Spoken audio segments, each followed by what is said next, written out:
Witam from BA. This is a Rorschach Poland update from the 4th of December 2025. A quick summary of what's going down in Poland. Let's kick off this episode with foreign affairs. On Monday the 1st, Prime Minister Donald Tusk and Friedrich Merz, the German Chancellor, met in Warsaw to discuss World War II reparations. Polish officials and historians say Germany should compensate surviving Polish victims of World War II, but if it doesn't, Poland may have to start making small payments itself and ask Germany to pay them back later. Tusk said the 1953 decision by Poland's communist government to give up reparations was unfair and left survivors without support. Merz said Germany thinks the reparations issue is already settled, but added that it still wants to discuss other options and respect history. Tusk said about 50,000 to 60,000 survivors are still alive and pushed for quick action. Since we mentioned communism, on Wednesday the 3rd, the Constitutional Tribunal removed the Communist Party of Poland from the official register, saying it violates the constitution. Krystyna Pawłowicz, a judge on the Constitutional Tribunal, said that Poland shouldn't allow a group that praises communist regimes. The case began when Zbigniew Ziobro, a former justice minister, filed the first request, and later President Nawrocki submitted his own motion. Dariusz Dudek, the president's representative, asked the judges to end the party's activity completely. Beata Karon, the party's leader, defended her group, saying that if their ideas don't appeal to people, voters will simply ignore them. On Tuesday the 2nd, Polish prosecutors charged 28-year-old Russian Michał Mirgorodski with running a secret spy and sabotage network in Poland for Moscow. He's currently outside the country and is wanted with a Polish arrest warrant and an Interpol red notice. He led a group of more than 30 people since 2023, using encrypted apps like Telegram to spy on military sites, tamper with critical infrastructure, and spread pro-Russian, anti-Ukrainian, and anti-NATO propaganda. Police have arrested 16 people connected to the network, mostly Ukrainians and Belarusians, while 8 more suspects are still under investigation. In more crime news, on Monday the 1st, the Warsaw-Praga District Court in Warsaw kicked off the big Wołomin Credit Union or SKOK trial, with over 60 people facing charges. The prosecutors accuse former SKOK board members and other individuals of running a criminal scheme from 2006 to 2014.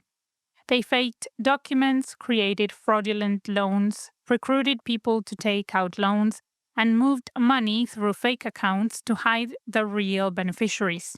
They also rolled loans using new fraudulent loans to pay off old ones and trick regulators. One part of the trial will focus on Piotr Polaszczyk, a former intelligence officer and SKOK official. Polaszczyk denies any wrongdoing and says he wants to clear his name.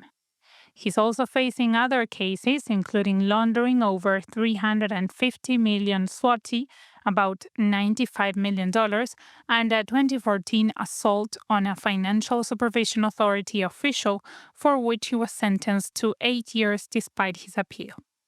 On Wednesday the 3rd, President Karol Nawrocki joined the Visegrad Group summit in Hungary, focusing on energy independence, regional security, and reducing Russian influence. He said Poland should become a regional gas hub and is already talking with the US about supplies. Nawrocki added that the EU should have a strong US and NATO presence to keep it safe.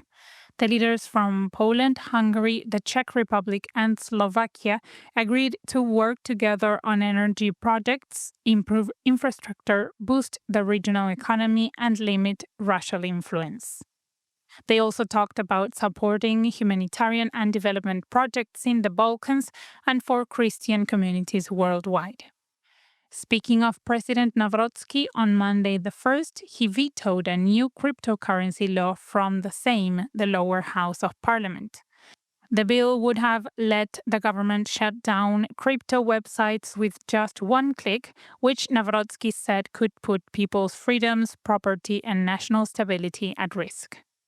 Adam Słapka, the government spokesperson, warned that the veto could make it easier for scammers and money launderers to operate in Poland. Meanwhile, Sławomir Mencen, the leader of the Confederation Party, called it a big win for the crypto sector. On Tuesday the 2nd, the president vetoed the law that banned keeping dogs on chains and sent his own animal protection project to the same. The president's new plan bans keeping all pets tied up, except for walks, transport, vet visits, training, or brief tie-ups, replacing the old strict kennel rules on size, daylight, and extra space per dog. Also on Tuesday, Barbara Nowacka, the education minister, said Poland wants to keep small town schools open, even though they expect the number of kids to fall by up to 30% by 2060. The government will let these schools run community activities alongside regular classes. They can use empty classrooms for daycare, senior programs, cultural events, or health initiatives. They can also serve as libraries, nurseries, or meeting places for local groups. Officials will combine classes, expand after-school care, and offer healthier meals, while requiring parental and community approval before closing any school. The cabinet approved the plan, but Parliament still has to give it the green light. Next up, on Monday the 1st, Poland's Office of Competition and Consumer Protection fined Jeronimo Martins Polska, the company that owns Biedronka, nearly 105 million zloty, about $28 million. The fine relates to two promotions, Special Wednesday and Valentine's Wednesday, where the store promised 100% back on a voucher. However, the conditions were complicated and customers only learned about limits and rules after making their purchases. For instance, buying one product could give a voucher for a different product, with additional spending requirements. The Office of Consumer Protection said the promotions misled customers by hiding important details in fine print or online, and many consumers complained on social media. Biedronka plans to appeal the decision in court, saying that it offers good deals to its customers. In health updates, on Tuesday the 2nd, the Podkarpacie Sanitary and Epidemiological Station reported 26 confirmed measles cases. The cases were reported mainly in southern Poland, in Rzeszów City and Dobrzyże, Sędziszów, and Tarnobrzeg counties. Measles spreads easily from person to person through droplets or direct contact.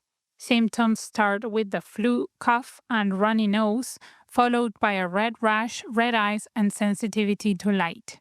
Health authorities said the best protection is vaccination and urged adults who aren't sure if they've been vaccinated or had measles to get the shot. They also advised everyone to wear masks, wash hands often, and avoid large crowds.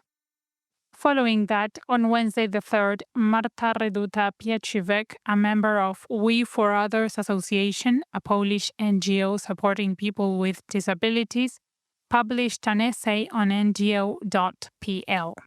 She said that women with disabilities are often overlooked because society measures femininity by looks, abilities, and productivity. The media usually shows them in a pitying way or as inspirational heroes rather than just women living their lives. Reduta-Pieciwek emphasized that femininity comes in many forms. Some women are delicate, some strong, some wear makeup, some don't. Society should broaden its idea of what it means to be a woman to include all bodies, experiences, and ways of being. Meanwhile, on Tuesday the 2nd, Tusk announced that Poland and the European Space Agency, or ESA, signed a letter of intent to set up an ESA center in Poland. The center will focus on using space technology for security and will work closely with research institutions across the country. Tusk said the center could give a big boost to Poland's space sector. Local experts point to the Upper Silesian metropolitan area in southern Poland as the ideal location because the region already has space companies, research hubs, and AI projects. Finally, the holiday season's kicking off, and on Saturday the 6th, Poland will celebrate Mikołajki, a traditional holiday honoring Saint Nicholas, a 4th century bishop famous for his generosity and care for children. On this day, kids often wake up to little presents like sweets or small toys placed by their beds or under their pillows. Adults also use the occasion to give extra informal gifts that aren't normally part of the bigger, more formal gift giving that happens on Christmas Eve. Many schools organize fun activities, including secret Santa exchanges and small games to bring everyone together. The main idea is to give thoughtful, simple gifts and enjoy the spirit of giving. And that's it for this week. Thank you for joining us.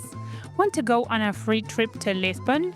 All you need to do is check out our new, very cool t-shirts, create a personal collection, and sell as many t-shirts as you can with a discount code we'll give you. The person who sells the most t-shirts with their discount code by Christmas Day will enjoy beautiful Portugal in April. Check out the link in the show notes.